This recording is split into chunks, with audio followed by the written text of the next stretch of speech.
Hello everyone, and welcome. This is Six Path Weeb, and you've just stepped into my YouTube channel, your destination for deep dive anime fanfics and immersive storytelling. Today's feature. What if Naruko's mind was torn between two lives? Part 2. Disclaimer. The content on this channel is purely for entertainment and discussion. I do not claim ownership of any anime footage featured. All rights belong to their respective creators and copyright holders. Let's dive in. Naruko's journey, a style of her own. Naruko was feeling overwhelmed.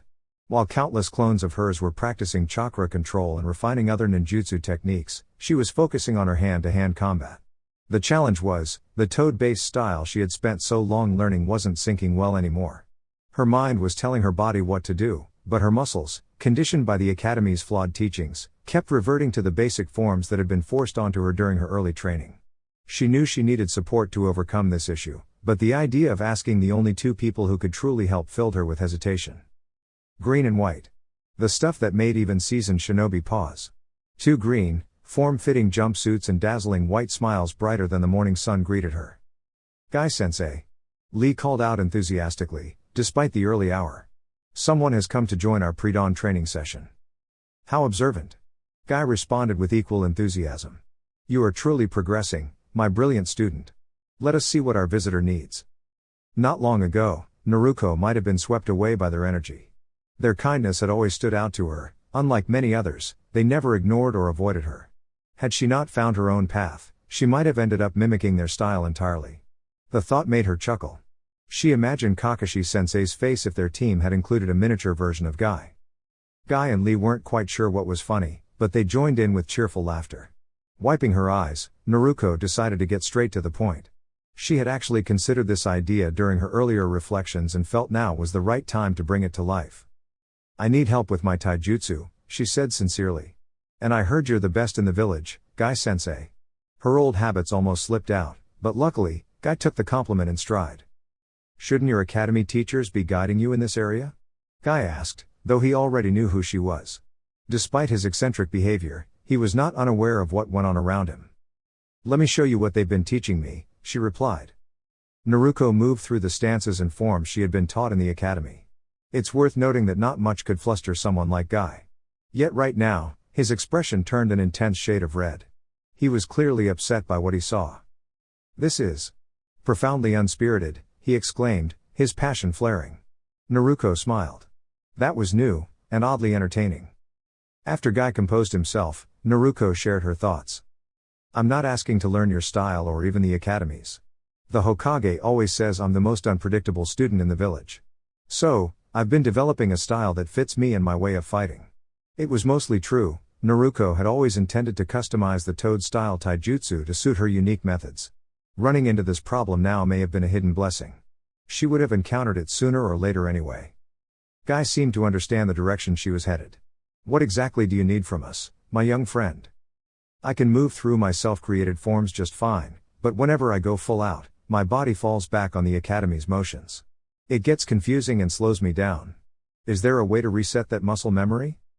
Guy's face grew thoughtful. Unlearning ingrained movement is not easy. It often takes time, dedication, and repetition. Naruko sighed but listened closely. However, Guy continued, I have learned methods that can help speed up the process.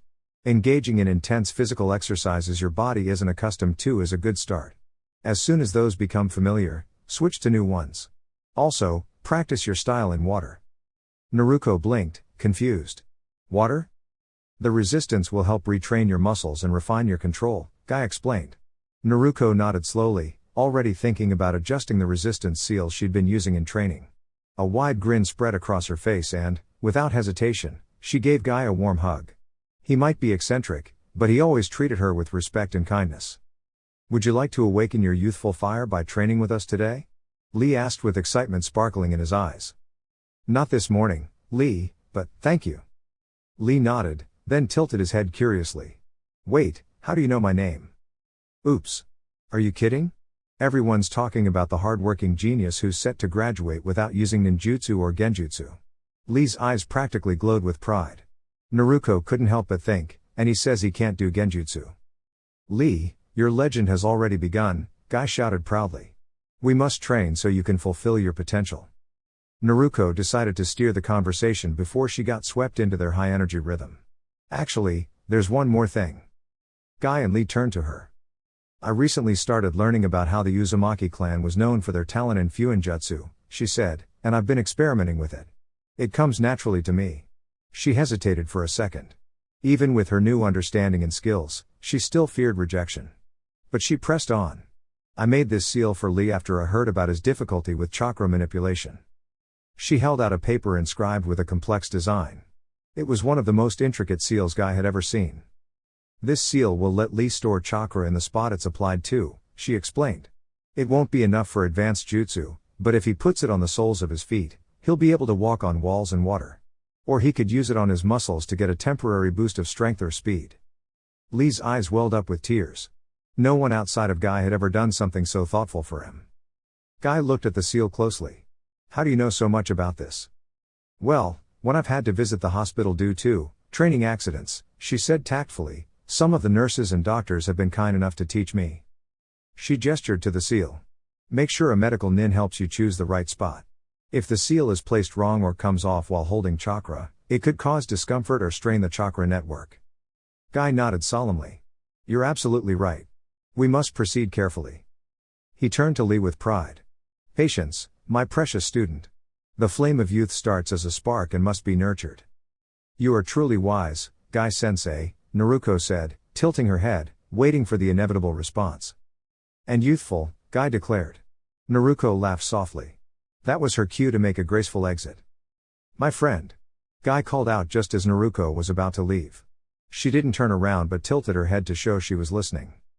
You have my sincerest gratitude, he said warmly. And mine as well. Lee added, bowing. If you ever need anything, don't hesitate to ask, Guy finished. Naruko smiled. One last bit of advice, she said over her shoulder. Have a sealing specialist apply them. A mistake could cause unnecessary harm to Lee-san. With a wave, she vanished using the body flicker technique. Guy and Lee stood in silence for a moment before erupting in perfect unison. Yo oua uat. Konoha awoke that morning to the sound of enthusiasm echoing across the village. The purple-haired Onbu with a cat-themed mask gracefully descended onto the balcony of a modest apartment.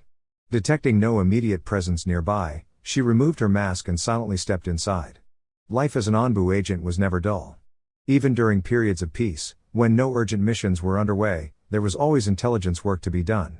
Recently, however, things had been unusually quiet, especially since there had been no mischief from Naruko Uzumaki. That was troubling in its own right. A quiet Naruko meant one of two things: either something was truly wrong, or she was crafting a grand prank that would keep Konoha on its toes for weeks. Yugao noticed a scroll placed neatly on her table and instinctively reached for a kunai. She extended her senses across the room. Still, nothing felt out of place. There were no signs of tampering with the apartment seals. With cautious precision, she approached the scroll, unrolled it carefully, and examined it for traps. Dear Katsan. I apologize for entering your home without asking. I know how careful Onbu must always be. Still, I wanted to thank you for your kindness, something I haven't received from many. I sound way too serious, don't I? It's not like I'm saying goodbye or anything. Anyway, I didn't have the money to buy you a real gift. Shopkeepers still don't like me much, but I found something. It's an old medical seal made by the Uzumaki clan. It was mostly used for helping people with breathing issues. Maybe it'll be helpful for someone you care about. The Great Invader, Naruko Uzumaki. P.S. The seal helps with respiratory issues. P.P.S. The Hokage might consider this an S-rank secret, so please speak with him before showing it around. At the bottom of the scroll was a small storage seal. Yugao hesitated. How had Naruko bypassed her home's security seals? And where in the world had she found an untouched Uzumaki sealing formula? She looked over the message again. The writing was far too articulate for a girl who struggled in the academy not long ago. Yet the intent behind it was unmistakable, thoughtful and sincere. The chance that this seal might help her boyfriend brought warmth to her heart. He had suffered from a stubborn cough for years. Though it hadn't slowed him down entirely, it did affect his performance. Gently, she activated the storage seal. A second scroll appeared in a puff of smoke, which she eagerly unrolled. A complex web of characters and intricate patterns greeted her eyes. Her vision blurred as tears formed, a rare, powerful moment. She hugged the scroll to her chest, overwhelmed with gratitude. Suddenly, a strange beep echoed from the first scroll. She turned toward it just in time for a burst of orange paint to explode across her entire dining area. Naruko. Her cry echoed across the village as the morning sun crept over the rooftops. A few days later, Naruko was escorted by a familiar cat-masked Onbu to the Hokage's office. Naruko, what happened? Hiruzen Sarutobi raised an eyebrow as he gestured to the prominent bump on Naruko's forehead. The intensity of Kat's gaze made the explanation seem obvious. I tripped, Naruko replied far too quickly. Hiruzen chuckled in amusement. You really ought to be more careful, he replied kindly, although he suspected there was more to the story. The reason I asked you here is to talk about the seals you've been handing out lately. Naruko raised a hand and glanced toward the window. Kat had already moved, pulling in Kakashi Hatake, who entered the office while reading from his ever-present book. Yo, Kakashi greeted without looking up. Kakashi, Hiruzen sighed, slightly irritated, what can I help you with? I was assisting Guy, and during our session, I heard that a certain blonde girl passed along a rather complicated seal to be used on his student. I thought I should confirm it before it's activated. He came to me with the seal for approval just yesterday. Curious he would approach you as well. Kakashi scratched the back of his head. Maybe it was a few days ago. I do appreciate the promptness of your report. The path of a shinobi is winding, Kakashi replied smoothly. Doggy-chan, can't ninjas just jump over the winding parts? Naruko teased. Kakashi gave her a signature eye smile. Her insights into Onbu nicknames were both amusing and impressive. I'll try that next time. Naruko leaned forward, trying one last dramatic appeal. Once I got lost trying to reach Ichiraku's. I missed my usual lunch, and because I didn't show up, they couldn't cover their costs and had to close for a week. They said I'm their favorite customer. Naruko sniffled dramatically. It was clearly a fabrication, though delivered well. Their ramen is quite good, Hiruzen added with a smirk. Memories of the past flickered through Kakashi's mind. He brought himself back to the conversation. How did you design that seal exactly? Naruko answered confidently. When I turned 11, a seal on my body activated and revealed a message from my mother. She left behind notes, sealing techniques from the Uzumaki clan. One of the examples showed a chakra-limiting seal. I reversed part of it and adapted it so it could help strengthen specific areas of the body. Kakashi was no novice in sealing arts, he had studied under the 4th Hokage. Yet even he was impressed. But Lee-san can't use chakra. How will it work? Chakra still flows through him. With practice, he'll store chakra in each seal, then release it to enhance his movements. He may not use ninjutsu, but this will still support his growth. Astonishing, Kakashi murmured. Sensei, you'd be so proud. Hiruzen asked, and the seals you've shared, are they exactly as you described? Naruko hesitated. Not entirely. I told Kakashi and Yugao-chan a simplified version. In my previous life, Sakura-chan was a gifted medical ninja who trained under Lady Tsunade. I had the idea of medical seals for hospitals. Sakura loved it. Tsunade was thrilled. So you've studied medicine too? The Hokage asked. Naruko laughed. Tsunade tested me once and said my control was the worst she'd seen. She joked I could disassemble a tomato with a healing jutsu. Even Yugao struggled to keep from laughing. Hiruzen turned serious. Everything we've discussed is now a double S rank secret. Yugao nodded. The seal for Hayate-san, was it approved? The chief medic cleared it and praised its ingenuity. I assume you'd prefer Naruko's identity remain confidential? Let's credit the Uzumaki clan for now. Less attention that way. Understood. But the council has requested Naruko's presence. They may want the notes your mother left you. It's fine, Gigi. Just let me take the lead. Hiruzen chuckled. Shouldn't I be the one saying that? At the council meeting, the aged advisor Koharu spoke. Naruko Uzumaki, the council requests that you hand over your sealing notes to be used for the good of the village. Naruko blinked innocently. I can't. We demand, she began again, but the clan heads glared, displeased with the overreach. They were destroyed, Naruko explained. I showed them to Hokage-sama, and they burned up. Indeed, Hiruzen confirmed. It was tragic. They were beyond recovery. Typical of Uzumaki methods, Homura agreed. Their seals often carried built-in safeguards. But she made the seal for the young rock user. Koharu pressed. I remembered the image. Hokage-sama helped me recreate it. He said it was okay as a gift. More nods. You will write down everything you recall, she insisted again. No. They're mine. I didn't even know I had a clan until recently. You can't take that from me, Naruko said with genuine emotion. Hyashi Hyuga spoke calmly. As head of a recognized clan, Uzumaki-san is under no obligation to share her jutsu. But the Uzumaki aren't officially recognized, a civilian shouted. Naruko turned to Hiruzen. Put a stop to this, or I'll prank this entire village back to the academy age. The god of shinobi gulped. Uzumaki Naruko will not be required to relinquish any jutsu against her will, Hiruzen declared firmly. The Uzumaki have always been recognized here, he added. Lady Mito was an Uzumaki. The clan is tied by blood to the Senju. They are Konoha's legacy. A civilian tried to argue, so you admit you're the... Naruko interrupted with an innocent expression. Is it because of the pranks? I thought people just didn't like glitter bombs. Hiruzen replied, Naruko, I'm sorry, but I can't say. That's an S-rank matter. Naruko looked down and whispered, so? What happens to someone who's hated for something they didn't do? She'll have to face consequences. That's the appropriate action for violating that regulation. Understood, Naruko replied with cheerful composure. The civilian began to tear up just as an Anbu appeared silently behind him. Naruko burst into laughter, her amusement sincere and innocent.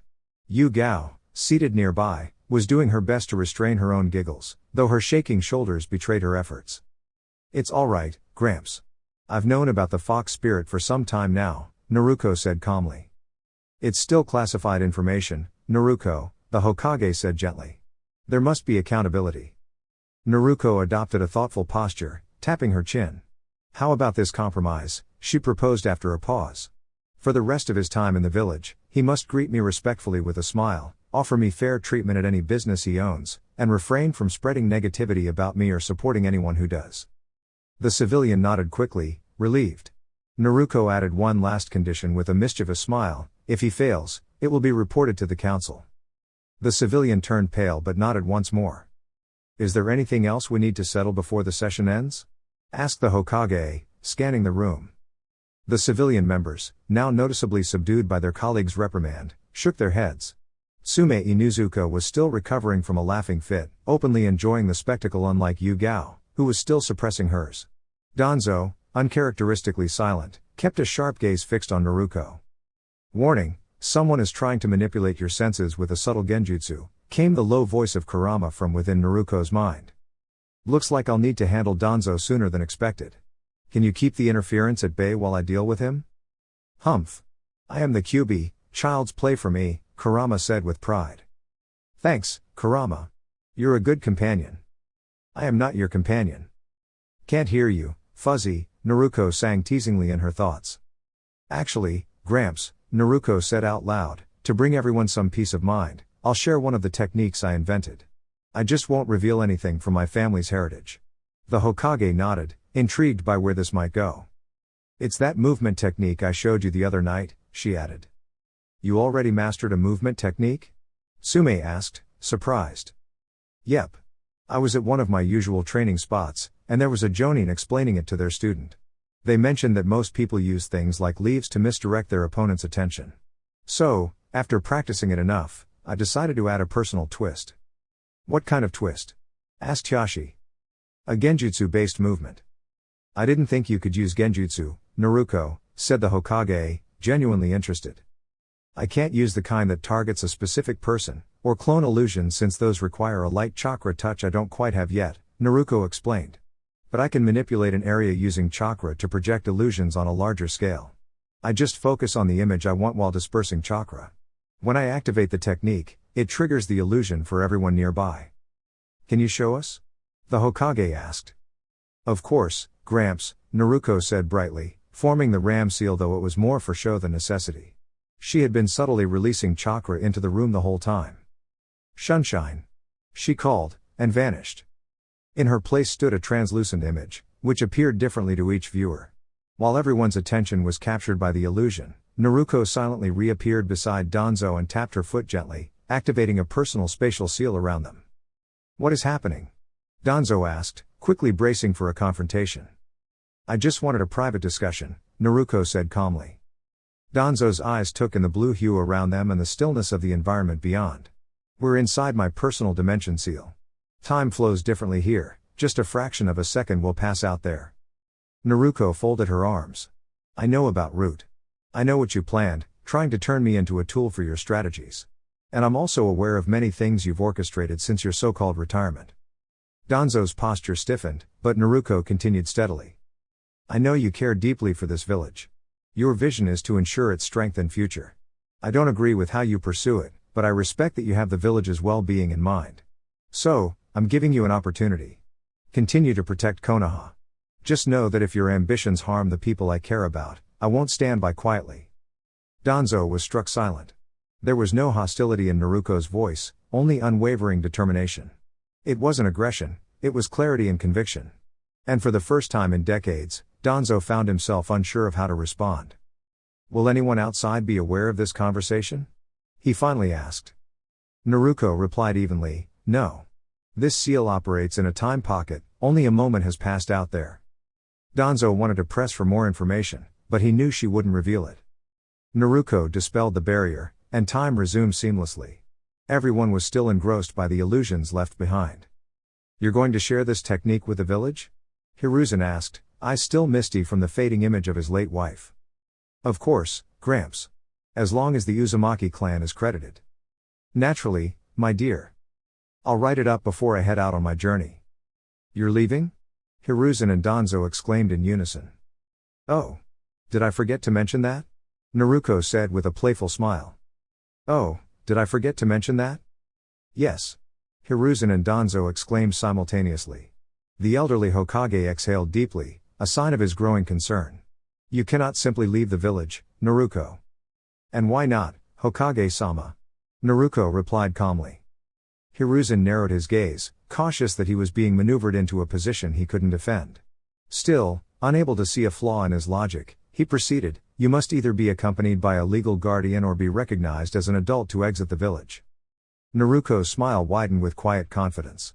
The third Hokage silently lamented the direction this conversation was headed. Who pays my landlord the money I receive, Gigi? You do, the Hokage responded, knowing where this was going, but I'm the one who ensures that allowance reaches you. Who takes care of me? Who makes sure I eat properly, keep clean, and follow a daily routine? Silence followed. No one had an answer. I understand why you gave me my own apartment, Gigi, and I appreciate that. But in doing so, you essentially made me my own guardian. And since I'm not officially a ninja, there are no village regulations binding me to stay. What will you do for resources, though? It's a challenging world outside these walls, especially for a child without financial support. That's not an issue anymore. Now that I know more about my family, I intend to access the funds that remain from my clan. I'm sure the bank still holds something from the Uzumaki legacy. Just as Hiruzen prepared to respond, one of the civilian council members, a well-known restaurant owner who had previously refused service to Naruko, let out a derisive laugh. You're an orphan. You don't have a clan, he declared smugly. We've already clarified this, Naruko stated firmly. I am an Uzumaki. The Uzumaki are a recognized and respected clan. Furthermore, the Konoha Bank utilizes blood seals for clan-specific accounts. The council member smirked, falsely confident.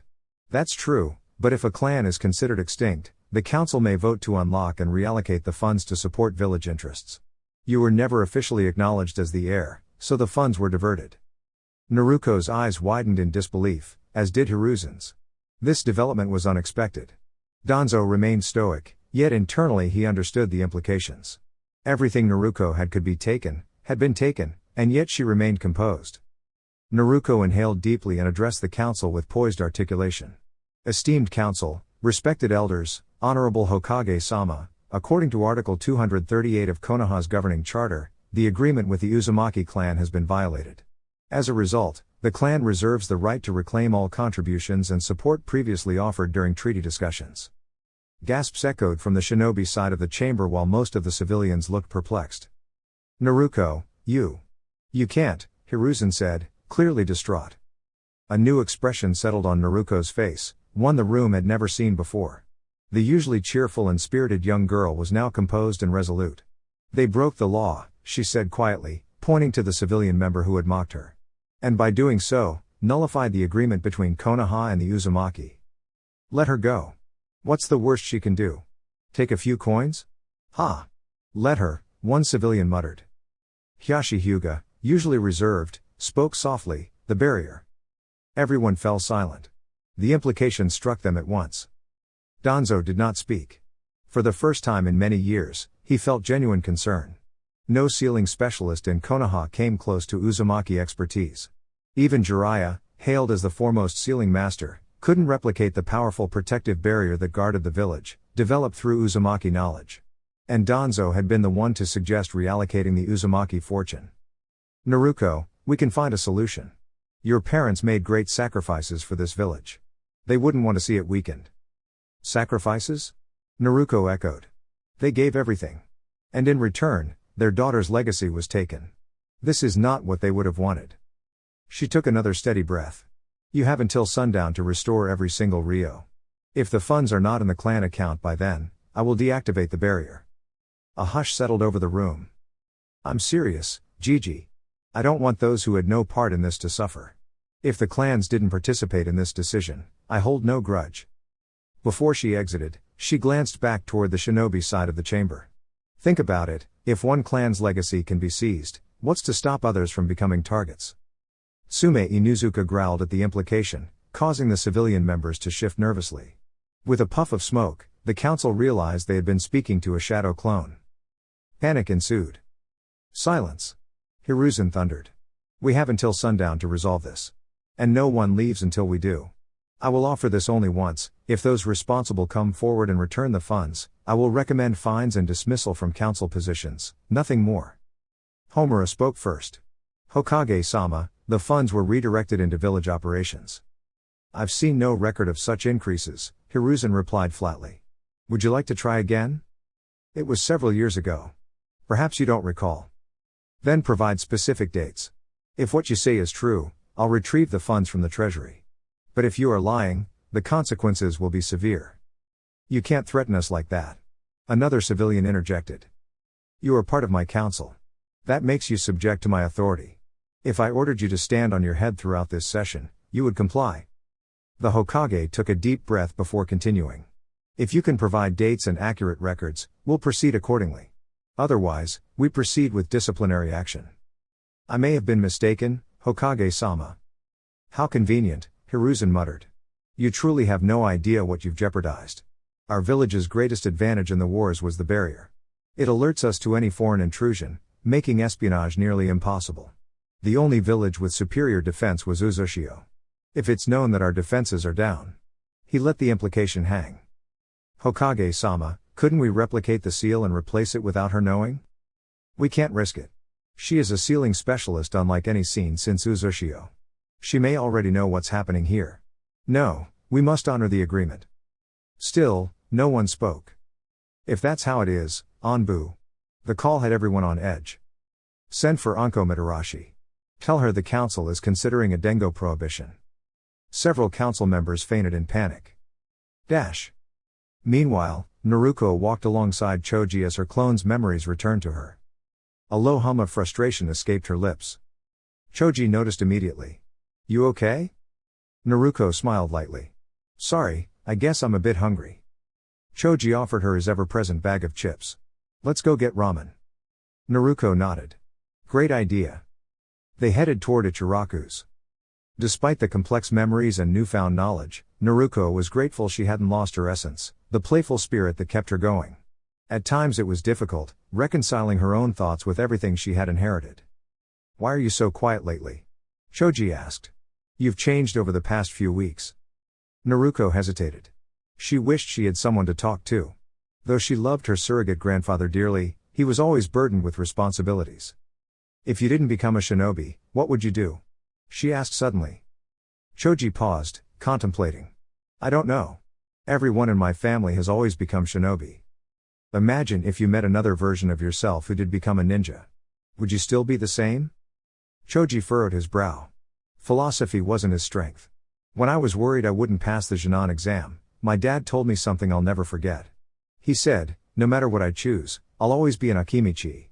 I'll always be his son. Naruko smiled. That's right. No matter which path she chose, she would always be the daughter of the fourth Hokage and the fiery Kushina Uzumaki. And she still had a promise to fulfill, to become the Orange Hokage. She would walk her own path, guided by memories but defined by her choices. Mistakes or not, she would protect those dear to her. Thanks, Choji. Choji smiled as Naruko's genuine grin lit up her face. He knew how rare that was. They arrived at Ichiraku's, and Tuchi's eyes brightened. Oji-san, 2 miso ramen for me, and whatever Choji wants. Coming right up, Naruko. Ayame, 13 and full of energy, peeked from the back. Hey, Imoto, little sister, she greeted warmly. Hine-chan, do you know Choji? She shook her head. This is Choji Akimichi of the Akimichi clan. Oh. Your family owns those amazing restaurants. Choji gave a shy nod without saying a word. Naruko smiled brightly. Hold on, your first orders are up. I'll be right back. She quickly disappeared into the back of the shop. She's your sister? Choji finally found his voice. Not my real sister, but she and Tuchi Oji-san looked after me a lot when I didn't have much to eat. Choji nodded, understanding. She wants to become a master chef and learn many different culinary styles. So she helps her dad out here to save money and train under other chefs someday. Choji's eyes lit up in surprise, a small smile spreading across his face. Just then, Ayame returned from the back, carrying 2 large bowls of steaming noodles. You know, Choji is in the Ninja Academy, but he also helps out in his family's restaurants from time to time, Naruko shared. Really? I absolutely love your family's barbecue place. It's my favorite spot to eat. Choji just nodded bashfully until Naruko gently elbowed him. I help. He began in a high-pitched voice before clearing his throat. Everyone chuckled. I help prep the food sometimes when my mom's handling paperwork. The chef there is really kind. I'd love to work in a kitchen like that, Ayame said excitedly. I could introduce you to our chef, Choji offered, nervously. Maybe he could show you a few things. He wasn't really trying to ask her out, but he feared it might still get turned down like always. What he didn't expect was an excited squeal and Ayame launching herself over the counter, hugging him enthusiastically. Naruko glanced over at Tuchi, who was smiling warmly. She left some Ryo on the counter and disappeared in a flash. Tuchi's eyes widened when, for a brief moment, he thought he saw the image of his late wife smiling from the seat where Naruko had just been. Neither Ayame nor Choji noticed Naruko's quiet departure. Meanwhile, in a forest clearing, over 100 of Naruko's clones were hard at work. Most were training with a modified version of the Toad-style techniques, while others practiced various ninjutsu. Her chakra control had improved so much that she could now form a Rasengan over water without needing a clone's help. While her control might never be precise enough for medical techniques, she had mastered every known chakra exercise. Until something more advanced came her way, she was focusing on perfecting the ninjutsu she already knew. One especially useful breakthrough was her ability to perform the shadow clone technique without hand signs. While her clones trained, the original Naruko meditated, checking the balance of her chakra. She had been working hard on physical conditioning and constantly upgraded her resistance seals. Eventually, she found herself inside the mental landscape of her subconscious, the sewer-like space that led to Kurama's chamber. She walked toward the giant fox's gate to greet him, but a low growl and a swipe of a claw startled her. She stepped back swiftly as it narrowly missed. What's going on, Kurama? You didn't keep your promise. Hey, I always stick to my word. That's my way of life.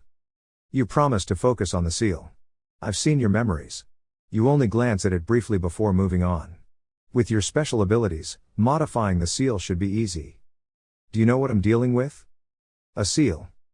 Not just any seal, one powered by a divine force. If I make a mistake, the best case scenario is an explosion.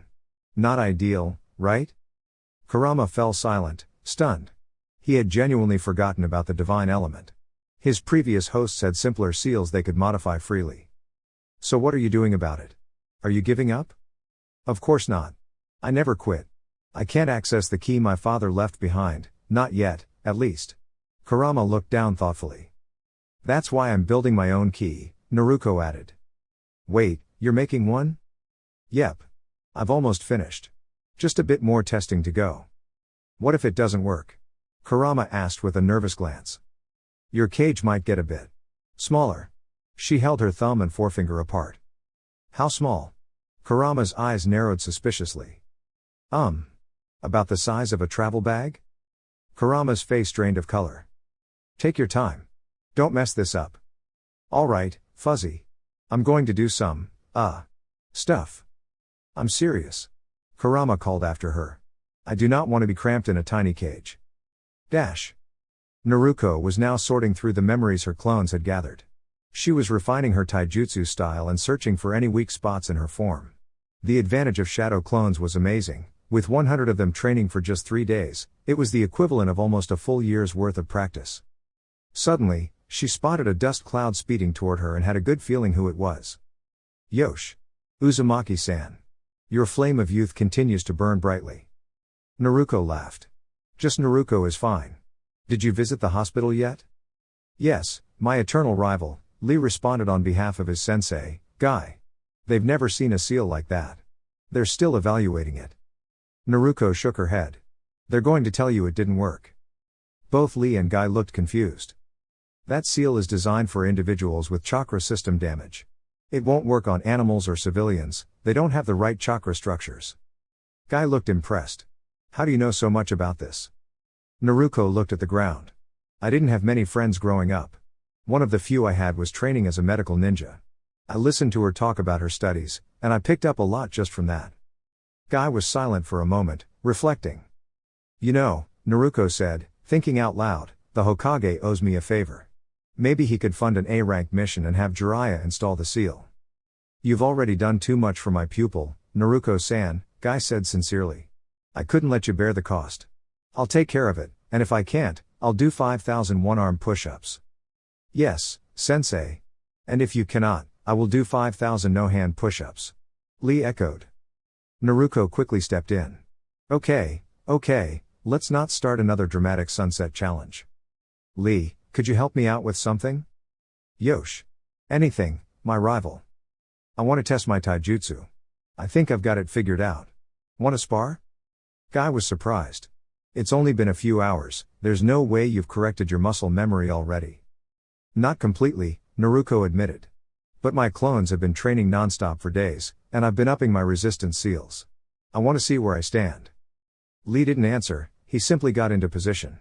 Naruko mirrored him, and the moment she did, Lee charged forward with lightning speed. She barely had time to react and was instantly immersed in the rhythm of the match. Sakura Haruno, acknowledged as the top kunoichi of her class, excelled across all academic categories. Her intellect was sharp, and her chakra control was likely unmatched. Then there was Naruko Uzumaki. The, lowest ranked in the class, I presume? Do you think she might hinder the progress of her teammates? Naruko listened quietly, holding her breath, waiting for her sensei's honest assessment. Her taijutsu is the weakest among the three, and her chakra control is lacking, the sensei admitted, much to Naruko's disappointment. She often acts impulsively and isn't always aware of her surroundings. Naruko, who had long resolved not to let emotions overwhelm her, found herself struggling to hold back tears. The two Anbu operatives nodded, seemingly agreeing with the analysis. But the sensei wasn't finished. Still, she possesses remarkable determination. Naruko does not understand the concept of giving up. Her chakra reserves are nearing the level of a cage, her physical strength is already high tuning level, and she is a natural prodigy when it comes to battle awareness. Naruko was stunned. Compliments were rare in her life, and she took her teacher's words deeply to heart. Inspired, she left to refine her training. Flashback ends. Naruko lowered the resistance on her training seals, allowing her instincts to fully engage. Even with her enhanced speed, every one of her strikes was either deflected or dodged, prompting an intrigued eyebrow from Guy. Lee was every bit as skilled as she remembered. After a rapid exchange of kicks and punches, Naruko leapt back and summoned 10 shadow clones. Lee was momentarily stunned, but Naruko clarified, they're not going to fight. They're just here to observe the match from every angle so I can evaluate and improve. The excitement in Lee's expression was almost contagious. Sure enough, Yosh. Your passion burns brightly, Naruko-san. Guy-sensei, may I try the same? Guy, always supportive of youthful ambition, nodded, of course, my enthusiastic student. 10 more clones formed around Guy, encircled by Naruko's. Naruko and Lee resumed their sparring match, exchanging powerful strikes without landing any decisive blows. Naruko's creative and unpredictable combat style countered Lee's speed and technique. The match concluded when Lee initiated his leaf whirlwind technique. Naruko narrowly avoided the high kick but realized too late that it was a feint. A follow-up low kick connected with her chest. Twisting mid-air, she absorbed the impact while retaliating with a kick to Lee's shoulder. Both fighters landed a few meters apart, each massaging sore spots, grinning with admiration for one another's strength. Before they could continue, Guy signaled the end of the spar. The surrounding clones vanished, and Guy clapped approvingly. A most spirited exchange. Lee, we'll use this session to focus on areas needing improvement. Naruko, you're welcome to stay and join us. Naruko politely declined. It was nearly sundown, and she had other matters to attend to. As she turned to leave, Guy called out again. Naruko-san, are you currently using resistance seals? Naruko nodded. Have you ever considered gravity seals? I have, she replied. But resistance seals are safer. They provide force in multiple directions, unlike gravity seals which simply add downward pressure.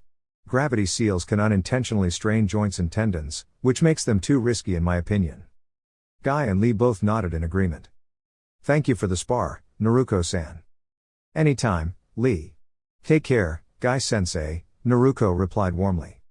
As evening turned into night, the sky shifted from golden orange to a deep purple. Standing at the village gate in her signature orange attire with a backpack over her shoulder, Naruko was met by 4 Anbu operatives who appeared in a swift blur. "Aw, you all came to see me off?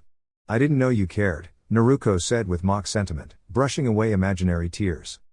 "Uzumaki-san, your presence is required at." "Requested," Naruko corrected gently but firmly. "Requested," the Anbu agreed, at the Hokage's office. One of them placed a hand on her shoulder, and the group vanished in a flicker. "Hokage-sama," Naruko greeted respectfully with a deep bow. Hiruzen Sarutobi, the third Hokage, exhaled, recognizing the seriousness of the meeting.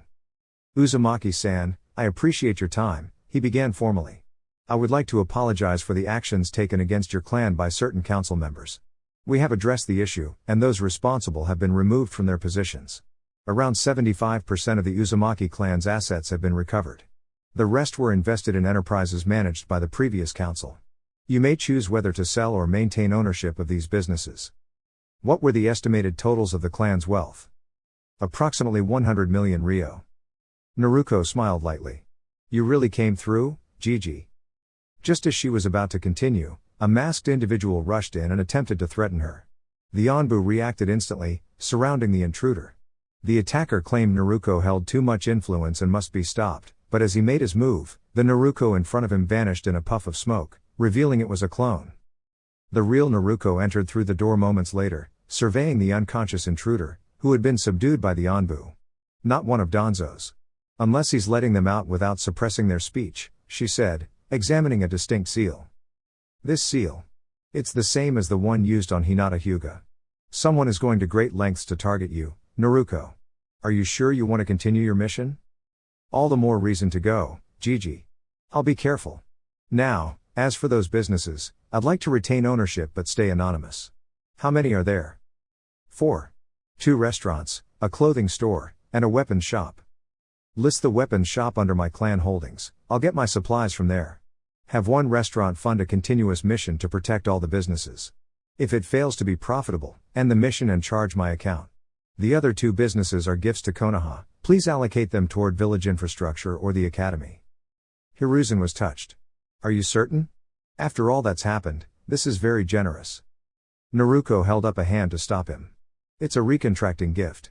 I lost much, but I gained something greater." "What do you mean?" "With my clan's legacy, I can feel the village barrier now. I'm thinking of ways to improve it, maybe a solidified version during emergencies that prevents anyone from entering or leaving. The council's actions nearly cost the village a major defense upgrade." The third Hokage looked humbled. "So, what's next?" "Next? I'll dismiss all the clones I stationed around the barrier system." "How many?" 7. "That's not." "Teen," she interrupted. "Oh, so. 100, she finished with a sly grin. "You're a clone right now, aren't you? That's why you're called the Professor, Gigi. Oh, and don't forget to check under your crystal ball." With a cheerful wave, the clone dispersed in smoke. Chuckling and shaking his head, Hiruzen found a note hidden beneath his orb. As he read its contents, his eyes widened. Meanwhile, Anko Mitarashi was enjoying dengo at a local restaurant, relishing what had been a wonderful day. She sensed someone behind her and reacted instantly, hurling a used stick over her shoulder to knock her collar aside. The touch had triggered her defensive instincts. It was a sensitive area. She spun around, kunai in hand, only to find Naruko in her familiar orange jumpsuit. 1 year, Naruko said confidently. Anko blinked in confusion. 1 year, and that mark won't bother you anymore. Before she could respond, Naruko pressed herself against a kunai and vanished in a puff of smoke. Anko chuckled. Best day ever. The feeling faded when she realized, I have to wait a whole year? Seriously? She turned back to her plate, only to find another clone of Naruko finishing her last dengo. He burped and vanished. You little troublemaker. She muttered with exasperated affection. Far from Konoha, under the moonlit sky, a figure in brown robes walked along the road between Konoha and the land of waves. A hood shielded her from the cool night breeze. Cerulean blue eyes sparkled beneath the moonlight, golden hair peeking out. She walked with a joyful rhythm, lightly skipping to the tune she whistled as a three-pronged kunai spun gracefully on her finger. Dear YouTube family. This concludes today's transmission, a brief dive into the multiverse of knowledge and passion I bring to this channel. If you found value in this drop of digital essence, don't forget to like, share, and subscribe. It powers the algorithm and fuels the journey forward. Thank you for tuning in. Until next time, stay upgraded, stay limitless. Regards.